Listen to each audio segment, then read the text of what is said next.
مجھے آج بہت خوشی ہو رہی ہے اور میں اس ٹرسٹ کے بانی پریزیڈنٹ جو ہیں ظہیر شیخ صاحب اور ان کی بیگم سلمہ بہن صاحب، جن کو آج اسٹیج پہ ہونا چاہیے تھا. میں لاسٹ دفعہ جب آیا تھا تب بھی یہی کہا تھا، لیکن اس وقت جو ہے کچھ آپ کے ٹرسٹ کے فیمیل ممبرس اسٹیج پہ تھے، اور یہ بہت ضروری ہے کہ ہم ہماری آدھی امت کو جو ہے پیچھے نہ چھوڑیں، ان کو بھی جو ہے ساتھ ساتھ لے کے چلیں، جیسے عبدالحی پٹیل صاحب نے کہا. تو ظہیر صاحب ایسے ہی کینیڈا میں جو کام کرنے والے بانی ہمارے یعقوب شیخ صاحب اور ان کی بیگم عابدہ بہن، اور یہاں عرفان صاحب جو کام کر رہے ہیں، الحمدللہ اللہ تعالیٰ ان کو بھی بہت اجر دے. تو اس ٹرسٹ کے جو ہارڈ ورکنگ ممبرز ہیں نصیر صاحب، اللہ تعالیٰ ان کو جیسے مختار صاحب نے اپنی نظم میں کہا، اور بڑی اچھی طرح سے انہوں نے جو ہے اپنی نظم میں یہ سب نام لے کر، تو واقعی ان کی محنت جو ہے اگر آپ دیکھیں، آپ لوگوں کے لیے جو یہ محنت کرتے ہیں، اور خاص کر کے رمضان مہینہ آنے سے پہلے جو ان کی تیاریاں ہوتی ہیں، اور روزے کے ساتھ ہر جگہ جانا، کیونکہ لوگوں کو کبھی کبھی یہ جو ہے نا مس انڈرسٹینڈنگ ہے، غلط فہمی ہے کہ یہ پیسے جو ہیں ہیومن کنسرن انٹرنیشنل سے آ رہے ہیں. تو ہیومن کنسرن انٹرنیشنل، ان کے ڈائریکٹر جو ہیں عبدالحی پٹیل صاحب آج یہاں ہیں، وہ آپ کو بتا چکے ہیں کہ ہیومن کنسرن انٹرنیشنل اگر آپ دو گے، کنویں میں اگر آپ پانی ہوگا تو باہر آئے گا، تو وہ پیسے آپ کو دینا پڑتا ہے جمع کر کے. یہ ٹرسٹ اس کے پاس یہ پیسہ نہیں ہے. ڈونرز اگر یہ پیسے دیں گے تو یہ ٹرسٹ پیسہ دے گا. تو یہ جو ہیں میں نے جو نام بتائے ابھی آپ کو، بڑی محنت کرتے ہیں. ویسے ہی میں ریکگنائز کرنا چاہتا ہوں ہمارے پروفیسر صاحب یہاں پر، پروفیسر شجاع الدین صاحب، جنرل سیکرٹری صاحب قیوم صاحب، ہمارے عبدالحی پٹیل صاحب ہیومن کنسرن کے ڈائریکٹر ہیں، بہت محنت کرتے ہیں آج کل. ابھی کل ہی وہ دہلی سے آئے ہیں، وہ ہیومن کنسرن کے پروگرام ڈائریکٹر یہاں آئے ہوئے تھے، محمد عثمان نورانی صاحب. ان کو لے کے وہ جہاں جہاں یہ پروجیکٹ چل رہے ہیں وہ انسپیکشن کے لیے آتے ہیں. کیونکہ آپ کو بتا دوں کہ یہ ہیومن کنسرن کوئی پیسے یا ڈونیشن ٹرانسفر کرنے کی ایجنسی نہیں ہے. جب ان کے پاس پیسے جمع کیے جاتے ہیں تو پھر ظہیر صاحب یا اور جو ہیں پروجیکٹس، جہاں جہاں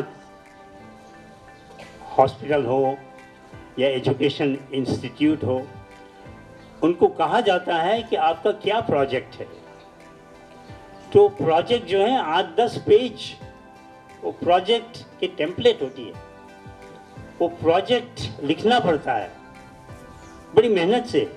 بتانا پڑتا ہے کہ کیا کام کریں گے. جیسے یہ بتائیں گے کہ بھائی ہمارے یہ اسکالرس ہیں، اور میں مبارکباد دے دوں یہ اسکالرس کو، آپ لوگوں نے جو کامیابی حاصل کی ہے، جو اچیومنٹس ابھی جو دیکھا کہ انہوں نے یہ ڈگری حاصل کی، یہ ڈگری حاصل کی، تو الحمدللہ آپ لوگ جو ہیں کہاں 1 لاکھ جہاں شروع ہوا تھا یہ ٹرسٹ، اور کہاں 40 لاکھ. الحمدللہ اللہ کرے دن دگنی اور 4 چگنی جو ہے یہ ٹرسٹ جو ہے ترقی کرتا جائے اور آپ لوگوں کی مدد کرتا جائے. یہ بہت بڑا کام ہے، اور بہت محنت کا کام ہے. جیسے میں نے کہا کہ پیسے جمع کرنا پڑتا ہے, اس کے بعد وہ پروجیکٹ دینا پڑتا ہے, وہ پروجیکٹ میں سب کچھ بتانا پڑتا ہے. اس کے بعد جو ہے اگر ہیومن کنسرن انٹرنیشنل یا IDRF یا اور کوئی ٹرسٹ, وہ جو NGO ہے کینیڈا میں یا امریکہ میں, اگر وہ ان کی کمپلائنس کمیٹی وہ پروجیکٹ اپروو کرے تو اس کے بعد جو ہے لیگل ایگریمنٹ, وکیل کا ایگریمنٹ بھیجا جاتا ہے. وہ بھی 10-12 پیج کا ہوتا ہے. اس میں یہ بتایا جاتا ہے کہ یہ پیسہ کس کام کے لیے آپ کو آ رہا ہے, کس کام کے لیے آپ یوز کریں گے. آپ ہم کو جو ہے فوٹوز کے ساتھ نیریٹیو, ڈسکرپٹیو, اوکے, یہ پورا جو ہے اسٹیٹمنٹ دیں گے آپ. اوکے, وہ ہماری جو ٹیمپلیٹ ہے پروجیکٹ کمپلیشن رپورٹ کی, وہ آپ کمپلیٹ کریں گے تبھی جا کر ہم جو ہے سیٹسفائی ہوں گے. اور اس کے بعد ہمارا آدمی جو ہے دیکھنے کے لیے آئے گا, ہر 2 سال ہر 3 سال کے بعد وہ دیکھنے آئے گا کہ آپ جو کہہ رہے ہیں وہ سچ ہے یا ہے. کیونکہ آپ تو جانتے ہیں کہ یہ انڈیا ہے, سمجھے نا, تو بہت کیئرفل رہنا پڑتا ہے. ویسے ہی ہر جگہ پہ ہو جاتے ہیں. تو یہاں ابھی وہ آئے تھے, ان کے ساتھ ہمارے عبدالحی پٹیل صاحب کئی جگہ گئے, حیدرآباد بھی گئے, اکھل کوا بھی گئے, دہلی بھی گئے, سورت میں کئی جگہ گئے, تو یہ بہت ضروری ہے کہ یہ کام جو ہے اچھی طرح سے چلتا رہے. تو پیسہ ٹرانسفر نہیں ہوتا, پیسہ ایک پروجیکٹ کے لیے دیا جاتا ہے, اور وہ پروجیکٹ میں آپ کو محنت کرنا ہے, آپ کو کام کرنا ہے. الحمدللہ آپ بہت کچھ کام کر رہے ہیں, بہت محنت کر رہے ہیں, آپ کو بہت بہت مبارکباد ہو اس کو. اور یہ ٹرسٹ جو کام کر رہا ہے, اللہ تعالیٰ ان کو جو ہے اس کا خوب اجر دے اور یہ کام آگے بڑھتے رہے. ایسے ہی جیسے پروفیسر صاحب نے بھی بتایا کہ اگر آپ یہ کہیں کہ میرے پاس پیسے نہیں ہیں, میں آگے نہیں بڑھ سکتا, یا یہاں ایسے حالات ہیں, تو یہ غلط ہے, یہ غلط ہے. انہوں نے ابھی جو ہے پونا لائبریری کی ایک لسٹ جو 15 پیج ہیں, کم سے کم 15 یا 20, جو سائنٹسٹ تھے مسلمان, ان کی لسٹ اس زمانے میں جب یہ ٹیکنالوجی اتنی آگے بڑھی ہوئی نہیں تھی, اس زمانے میں انہوں نے الجبرا, سائنس, ایسٹرونومی, اس میں جو نام حاصل کیا ہے کہ آج پونا یونیورسٹی بھی اور کئی دنیا کی سب یونیورسٹیز مجبور ہو گئی ہے کہ یہ نام جو ہیں کہ انہوں نے جو ہے یہ میتھمیٹکس کی یا الجبرا کی یا یہ سائنس کی شروعات, یا ابن سینا کا بھی نام اس میں نے دیکھا, ابو علی سینا جو ڈاکٹر تھے پہلے, جنہوں نے بتایا کہ نہیں تم غلط ہو, تم جو کہتے ہو کہ میجک سے یہ بیماری آئی ہے یا یہاں جو ہے کسی نے یہ کیا ہے اس سے یہ بیماری آئی ہے, نہیں, یہ بیکٹیریا, یہ جرمز, یہ سب ابو علی سینا. آج جو یوروپ جو ہے آگے بڑھا اس زمانے میں آپ کو بتا دوں یہ کہ یہ ایسا ہوا کہ کبھی کبھی ہمارے مولانا جو ہیں غلط فتویٰ بھی دے دیتے.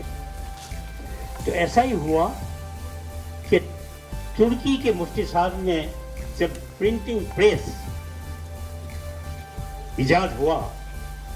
تو ترکی کے مفتی صاحب نے کہا کہ یہ جو ہے حرام ہے اور اس پر بین لگائی گئی, اور اس کی وجہ سے ہم پیچھے ہو گئے, 400 سال پیچھے ہو گئے, اور یوروپ آگے بڑھتا گیا.